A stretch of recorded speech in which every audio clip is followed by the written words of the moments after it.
다 함께 기도하심으로 3월 4일 화요일 매일 예배 시작하겠습니다. 거룩하신 하나님, 하나님의 이름을 높여 찬양하고 경배합니다. 오늘도 주님께서 매일 예배를 허락해 주시고 우리가 이 예배를 통하여서 매일매일 하나님의 말씀을 묵상하고 또 그 말씀을 가지고 살아갈 수 있는 귀한 은혜 주시니 감사합니다. 오늘도 하나님께서 우리를 인도하심을 믿습니다. 우리의 삶이 곤비하고 피곤하고 또 때론 우리 가운데 연약함이 있을지라도 이 시간 주님의 능력을 우리가 힘입어서 다시금 세상에 나아갈 수 있기 원합니다. 주의 말씀을 사모합니다. 이 말씀 가운데 주의 놀라우신 은혜와 또 아버지 우리에게 주시는 그 놀라운 축복이 우리의 삶 가운데 충만케 허락하여 주시옵소서. 이 시간 우리의 마음을 주님께 드립니다. 우리의 생각과 우리의 모든 마음을 주님께 향하게 허락하여 주시옵소서. 아버지, 세상에 어떠한 삶이 평안이 있습니까? 우리가 이 땅에 있는 한 주님의 주시는 평안이 없으면 우리는 늘 우리 안에 근심이 있고 또한 두려움이 있습니다. 이러한 모든 것들 우리가 주의 말씀의 진리 안에서 평안으로 바뀌어지는 역사가 있게 허락하여 주시고 이 예배 가운데 하나님 함께 하셔서 우리의 영이 날마다 말씀을 통해 새롭게 되고 날마다 주님이 원하시는 거룩한 주의 거룩한 백성으로 살아가는데 부족함이 없도록 하나님 우리를 이끌어 주시옵소서. 우리에게 말씀을 통하여 지혜를 주시고 말씀을 통하여 하나님의 뜻을 분별할 수 있도록 도와주시옵시고 말씀을 들을 때 성령 하나님 그 말씀을 깨닫게 되는 역사를 아버지 그 지혜를 우리에게 허락하여 주시옵소서. 오늘도 하나님께서 말씀을 듣고 순종하는 주의 모든 백성들 가운데 함께 하시고 말씀의 능력이 충만한 오늘 하루가 될 수 있도록 하나님 함께 해주시기를 간절히 바라올 때 이 모든 말씀 예수님의 이름으로 기도하옵나이다. 아멘. 찬송가 290장 함께 하시겠습니다.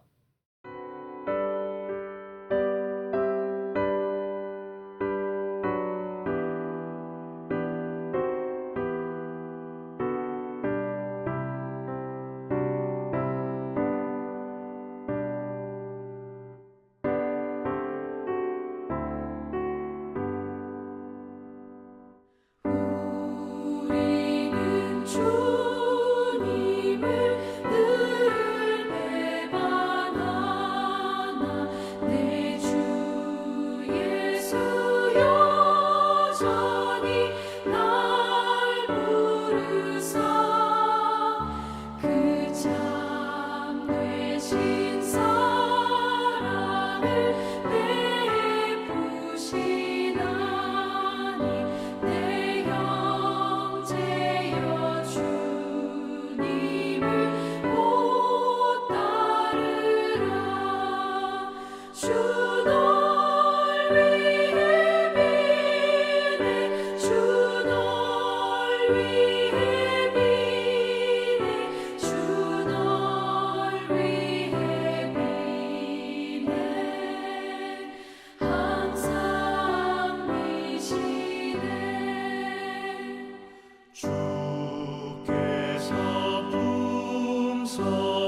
널 위해 비네 주 널 위해 비네 주 널 위해 비네 항상 비시네.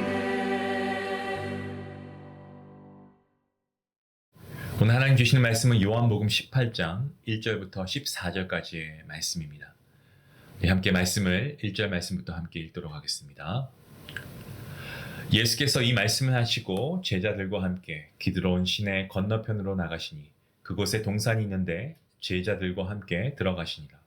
그곳은 가끔 예수께서 제자들과 모이시는 곳이므로 예수를 파는 유다도 그곳을 알더라. 유다가 군대와 대제사장들과 바리새인들에게서 얻은 아랫사람들을 데리고 등과 횃불과 무기를 가지고 그리로 오는지라. 예수께서 그 당한 일을 다 아시고 나아가 이르시되 너희가 누구를 찾느냐. 대답하되 나사렛 예수라 하거늘 이르시되 내가 그니라 하시니라. 그를 파는 유다도 그들과 함께 섰더라.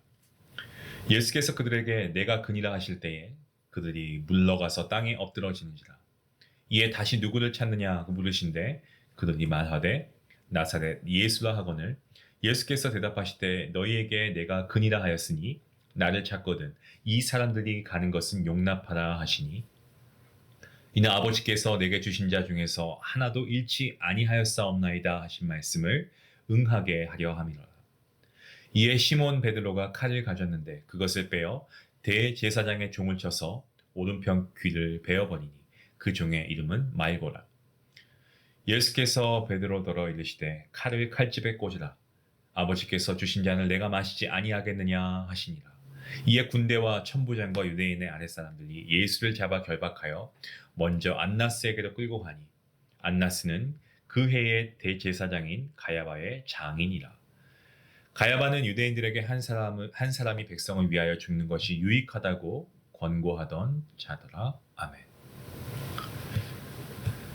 우리가 성도로서 주님의 가르침을 따른다라고는 하지만 사실 잘 되지 않을 때가 많이 있습니다. 오히려 어떤 경우에는 주님의 뜻을 거스를 때도 많이 있습니다.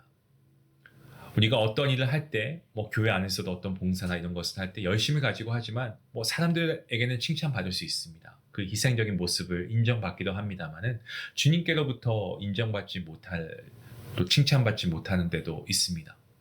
왜냐하면 맹목적으로 우리가 주님의 뜻과는 상관없는 그러한 헌신과 열심이 있을 수가 있기 때문이죠. 주님의 뜻에 대한 분별력이 없고 이해력이 없을 때 우리가 무작정 그 일을 한다고 했을 때 그것이 결국에 나를 위한 유익의 일이나 사역이 되어버리면 그것은 하나님의 뜻이 아닙니다. 하나님의 뜻을 놓고 그 뜻의 부르심에 맞게 우리가 하나님의 일을 해야 하는 것이 맞습니다. 때문에 하나님의 뜻이 무엇인가 우리가 깊이 생각해야 하겠습니다. 하나님의 뜻을 모르면 어떤 일을 해도 사람들이 보기에는 칭찬받을 만할지 몰라도 하나님의 뜻을 모르고 하는 그러한 열심은요, 이것은 사실 하나님께서 기뻐하지 않으실 수도 있다는 거죠. 베드로 어떻습니까? 주님께서 잡히시는 날 밤에 예수님을 보호한다라는 그러한 차원에서 대제사장의 종인 이 말고의 오른쪽 귀를 베었습니다.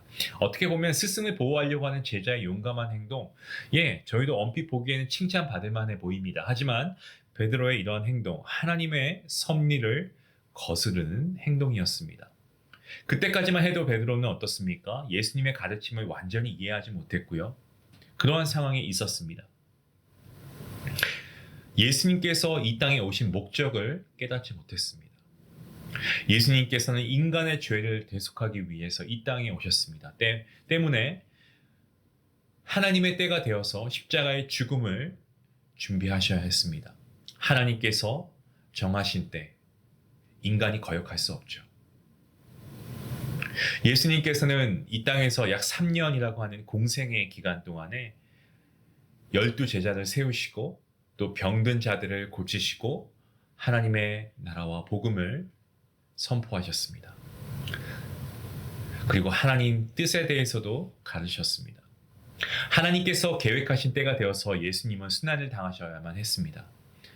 이를 알고 계셨던 주님께서는 말고의 귀를 베었던 베드로에게 본문 11절 말씀에서 뭐라고 말씀하십니까? 칼을 칼집에 꽂으라. 아버지께서 주신 잔을 내가 마시지 아니하겠느냐.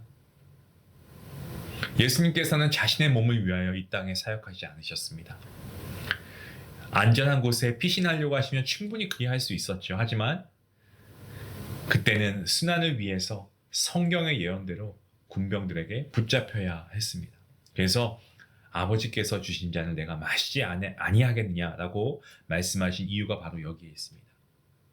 이 말씀의 뜻이 무엇입니까? 의미가 무엇입니까? 내가 순환을 당해야 한다라는 주님의 말씀이죠. 예수님께서는 항상 하나님의 섭리를 생각하셨습니다. 그게 우리 주님이셨습니다. 예수님께서는 이전에도 위험에 처한 적이 있었습니다. 수전절에 예루살렘을 방문하셔서 사람들에게 자신이 하나님과 하나라고 하는 이러한 설교에 말씀하셨을 때 유대인들이 어떻게 했습니까? 예수님을 신성 모독을 했다라는 이유로 잡으려고 했습니다. 하지만 그때는 하나님의 정하신 때가 아니심을 아시고 그 자리를 피하셨습니다. 요한복음 10장 39절 말씀해 보시면 이렇게 기록하고 있습니다. 그들이 다시 예수를 잡고자 하였으나 그 손에서 벗어나 나가시니라. 주님께서 하나님의 뜻이 아니 하나님의 때가 아니심을 아시고 그 자리를 피하신 겁니다. 또한 주님께서는 죽은 나사로 살리시면서 많은 표적을 행하셨습니다. 그러자 대제사장들과 그리고 바리새인들 어떻게 합니까? 로마로부터 자치권을 빼앗길까 봐 무서워서 그것을 우려해서 그때부터 그들이 예수님을 죽이려고 모의하지 않습니까? 이때 예수님은 이것을 아시고 하신 행동이 있습니다. 그것이 바로 저희가 예전에 말씀을 묵상하면서 함께 읽었던 내용이죠. 요한복음 11장 54절 말씀에 이렇게 기록되어 있습니다. 그러므로 예수께서 다시 유대인 가운데 드러나게 다니지 아니하시고 거기를 떠나 빈들 가까운 곳에 에브라임이라는 동네에 가서 제자들과 함께 거기 머무르시니라 라고 기록되어 있습니다. 주님께서 자신을 잡으려 하고 죽이려고 한 사실을 아시고 피신했던 이유가 죽음을 두려워해서가 아니었습니다. 여러분. 왜 그렇습니까? 하나님의 정하신 때가 아니었기 때문에 그렇습니다. 하지만 오늘 본문의 때는 어떻습니까? 이 본문에 말씀하고 있는 때는 하나님의 정하신 때였습니다. 때문에 주님께서는 스스로 잡히셨습니다. 4절 상반절 말씀을 보시면 예수님께서는 그 당한 일을 이미 다 아셨다라고 말씀하고 계십니다. 성도 여러분, 저와 여러분도 하나님께서 정하신 때와 뜻을 우리가 좀 잘 알고 살아가야 하겠습니다. 귀하신 예수님께서 순환을 당하신다는 것이 당시 제자들 입장에서는 도저히 용납되지 않았습니다. 하지만 그것은 그들의 생각이었죠. 마찬가지입니다. 때론 우리가 이해할 수 없는 그런 상황을 우리가 직면해야 할 때가 있습니다. 원하지 않는 어떠한 그러한 의의 고난도 마주쳐야 할 때가 있죠. 하지만 나 자신이 싫어한다고 해서 하지 않아서도 안 되고 내가 좋아한다고 해서 무작정 해도 되는 것이 아닙니다. 정말 중요한 것은 무엇입니까? 네, 내 뜻이 아니고 하나님의 뜻이 무엇인가 라고 하는 것입니다. 저와 여러분도 예수님의 고난처럼 하나님의 섭리적인 차원에서 고난을 감수해야 합니다. 하지만 인생에서 어려움이나 고난 없이 늘 평안하기를 바랄 때가 사실 더 많죠. 심지어 아니 하나님의 사랑하는 자녀인 나에게 왜 이런 고난과 어려움을 주시나 이렇게 생각하는 성도들도 있습니다. 하지만 그것은 하나님의 뜻이 아닙니다. 빌립보서 1장 29절 말씀에 그리스도를 위해서 너희에게 은혜를 주신 것은 다만 그를 믿을 뿐 아니라 또한 그를 위하여서 고난을 받게 하려 하심이다 라고 말씀합니다. 고난 받는 것이 하나님의 뜻이라고 한다면 그 고난, 주님께서 받으셨던 그 고난처럼 우리도 그 고난을 기쁨으로 받아야 하지 않겠습니까? 우리 인간은 위기에 처하면 판단력이 흐려집니다. 그래서 하나님의 섭리를 생각하지 못할 때가 있고 아니 생각하지 않을 때도 많이 있습니다. 때문에 늘 하나님의 말씀을 우리가 가까이 하고 그 말씀에 주의하고 집중해야 합니다. 하나님의 말씀에 자신을 던지지 않고서는 하나님의 섭리를 거역할 확률이 아주 높다라는 것을 우리는 잊지 말아야 하겠습니다. 하나님의 섭리적인 차원에서 예수님께서 모든 일을 이루어 가시는 과정을 여러분 한번 보시기 바랍니다. 예수님께서 군병들에게 잡히실 때 세상 말로 막 뭔가 이렇게 움츠려들지 않으셨습니다. 당당하고 권위가 있으셨습니다.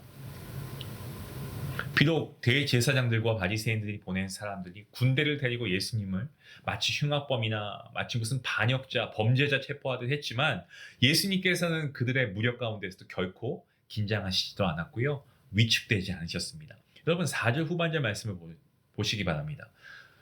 나아가 이르시되, 자, 주님께서 나아가서 말씀하신 거예요. 너희가 누구를 찾냐라고 하십니다. 그래서 무리가 나사렛 예수를 찾는다라고 할 때 5절 말씀에서 예수님께서 뭐라고 말씀하십니까? 내가 그다라고 말씀하십니다. 오히려 예수님을 잡으러 온 무리가 당황했습니다. 예수님을 죄인이라 생각했는데 설마 죄인이 이렇게 당당할 수 있을까라고 생각했을 겁니다. 6절 말씀을 보면 예수님의 그 신적인 권위가 나타나는 말씀을 볼 수 있습니다. 6절 말씀에 예수께서 그들에게 내가 그니라 하실 때에 그들이 물러가서 땅에 엎드러지는지라. 무리가 당황합니다. 그리고 그들은 예수님이 너무 당당하게 자신의 신분을 밝히시니까 뒷걸음치다가 넘어지고 말았습니다. 예수님을 잡으러 온 무리가 3절 말씀에 군대라고 번역된 이 원어의 의미를 보면요.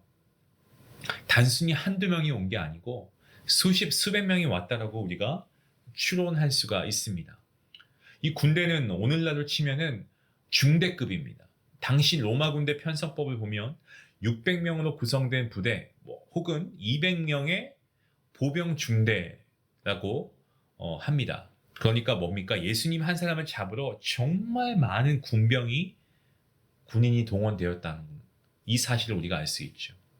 이것은 예수님을 따르는 많은 추종자들로부터 신속히 체포하기 위해서 그랬던 것 같습니다. 많은 군병들이 예수님의 이런 당당하고 위험 있는 대답 속에서 뒷걸음치다가 엎드러진 이러한 장면은요. 저는 이런 생각이 들었어요. 마치 이 도미노 있지 않습니까? 이 세워놓고 무너뜨리는 그런 도미노. 이 도미노가 넘어지는 것처럼 정말 차례차례 넘어지지 않았을까 생각이 듭니다. 이들의 넘어짐은요. 예수님의 하나님 되심, 신적 권위에 눌려서 일어난 것입니다. 이러한 장면도 예수님께서 섭리적인 차원에서 체포되었다는 것을 보여주고 있는 말씀이죠. 예수님께서 자신은 잡히셨습니다마는 예수님의 제자들은 한 사람도 잡히지 않도록 하십니다. 무리가 예수님의 신적 권위에 눌려 제자들을 잡을 수가 없었습니다. 이 또한 하나님의 섭리였습니다. 9절 말씀이 이것을 말씀해주고 있죠. 이는 아버지께서 내게 주신 자 중에서 하나도 잃지 아니하였사옵나이다 하신 말씀을 응하게 하려 합니다. 예수님의 이 땅에서의 삶은 철저히 자기 희생이셨습니다. 목자가 양을 지키고 사랑하듯이 정말 언제나 희생적인 주님이셨습니다. 만왕의 왕 아니십니까? 하지만 그 주님께서는 우리를 위해서 정말 비천하고 낮고 낮은 삶을 사셨습니다. 이것은 철저한 아버지 하나님의 뜻에 대한 순종이었습니다. 성도 여러분, 우리도 예수님을 본받아서 하나님의 섭리에 우리가 순응해야 하겠습니다. 하나님께서는 때에 따라 우리에게 필요한 것을 주시고 또한 때에 따라 고난도 허락하십니다. 이해할 수 없을 때가 있고요. 어려움이 닥칠 때에도 이러한 상황 가운데 하나님의 섭리를 생각하시기 바랍니다. 내가 문제를 해결하려고 하지 마시고 먼저 하나님의 깊으신 뜻이 무엇입니까? 하나님께 아뢰시기 바랍니다. 말고의 귀를 베었던 베드로의 행동, 사람들로부터는 찬사를 받을 수 있을지 모르겠지만 그것은 결단코 하나님의 뜻은 아니었습니다. 성도 여러분, 하나님의 뜻을 생각하시기 바랍니다. 무슨 일을 하든지 그 전에 하나님의 뜻을 구하십시오.